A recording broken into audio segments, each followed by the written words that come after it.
इनेलो नेता अभय चौटाला इन दिनों विदेश के दौरे पर हैं, लेकिन खबर उनके विदेश दौरों को लेकर नहीं बल्कि पार्टी के मुख्यमंत्री पद के चेहरे को लेकर है।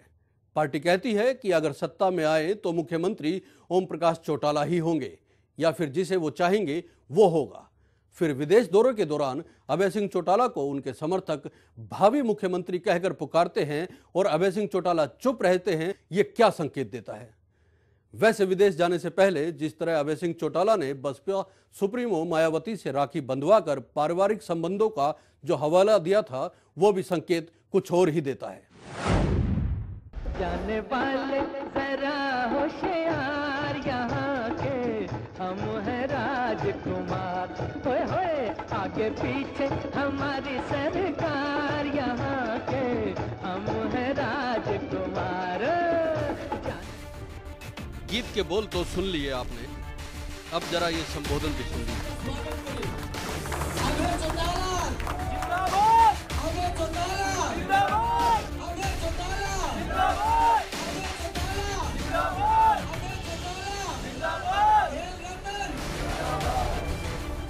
जी हाँ, ये नारे लग रहे हैं विदेश में, वो भी खुद अभय सिंह चौटाला की मौजूदगी में, जो हमेशा कहते हैं कि पार्टी में सीएम पद का चेहरा सिर्फ ओम प्रकाश चौटाला होंगे, लेकिन अगर समर्थक मन की बात कह दे तो उन्हें रोकने की जरूरत भी क्या है। जरा फिर से सुनिए। क्या कुछ करना, क्योंकि हमारे हरियाणा के आने वाले सीएम यही हैं, हमारे हरियाणा के आने वाले सीएम यही हैं। अभय चौटाला जिंदाबाद, अभय चौटाला जिंदाबाद, अभय चौटाला जिंदाबाद, अभय चौटाला जिंदाबाद।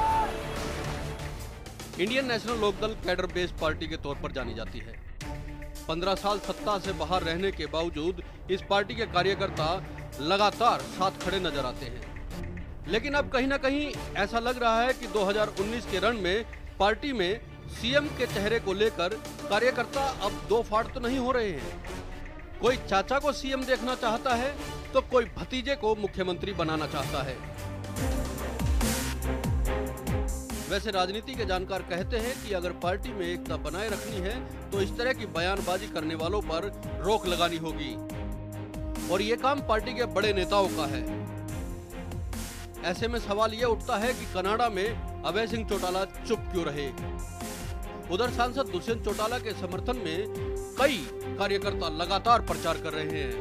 साथ ही उनके छोटे भाई और इंसो के राष्ट्रीय अध्यक्ष दिग्विजय चौटाला न केवल भाई की मजबूती में जुटे हुए हैं, साथ ही बोल भी रहे हैं कि पार्टी में सीएम पद का जो भी उम्मीदवार होगा उसका चयन खुद ओम प्रकाश चौटाला करेंगे।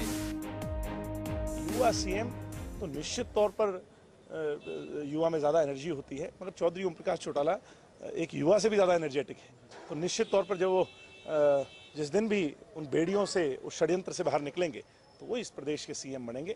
भविष्य के घर में क्या है वो समय बताएगा। सुना आपने, अब यही वजह है चाचा और भतीजा के बीच बढ़ रही राड़ की। ऐसे में पिता और भाई की गैर मौजूदगी में खुद को जननायक कहलवाने वाले अभय सिंह चौटाला अब अपने आप को साबित करने में भी जुटे हुए हैं। शायद यही वजह है कि बसपा सुप्रीमो मायावती से उन्होंने मुलाकात करके अपनी कलाई पर राखी बंधवाई और चश्मे वाले हाथी से विरोधियों के साथ साथ अपनों को वो ताकत दिखाने की कोशिश की, जिससे माना जाए कि अभय सिंह चौटाला ही मुख्यमंत्री पद के उम्मीदवार हो सकते हैं। वैसे खुद अभय सिंह चौटाला ये कहते हैं कि वो सिर्फ पार्टी की रैली के लिए मायावती को निमंत्रण देने गए थे, लेकिन कुछ समीकरणों पर अगर ध्यान दिया जाए और उनकी बातों को गौर से सुना जाए तो संकेत कुछ और ही मिलते हैं। जब सीटों के बंटवारे को लेकर पूछा जाता है तो अभय सिंह चौटाला कहते हैं कि ये तो उन्होंने खुद पार्टी सुप्रीमो ओम प्रकाश चौटाला को भी नहीं बता रखा। अब इस बात का अर्थ भी राजनीति के जानकार अपने हिसाब से निकाल रहे हैं। हरियाणा में INLD और BSP कितनी सीटों पर चुनाव लड़ेगी? ये बात तो मैंने अब तक चौटाला साहब को भी नहीं बताई।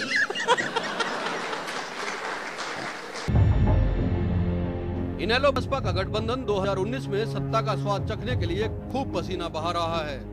ऐसे में तय है कि इनेलो में अगर चाचा भतीजे के बीच मतभेद के जो संकेत मिल रहे हैं उससे कहीं पार्टी को नुकसान न हो जाए। हालांकि सियासत के अंदर खाने में चर्चा ये भी है कि इनेलो एक बड़ी रणनीति के साथ आगे बढ़ रही है और विरोधियों को गच्चा देने के लिए प्लान डी पर काम किया जा रहा है। बहरहाल देखना होगा कि इनेलो अगर 2019 में सत्ता में लौटती है तो मुख्यमंत्री पद के लिए जंग किस हद तक जा सकती है। रिपोर्ट के आखिर में फिर से वही गीत, लेकिन इस बार सवाल के साथ कि अगर सत्ता में आए तो ये गीत गाएगा कौन, चाचा या भतीजा। जाने वाले जरा होशियार यहाँ के, हम हैं राजकुमार। चंडीगढ़ से पवन सिवर के साथ सियासत this week desk, Janata TV. यहाँ के हम हैं राजकुमार।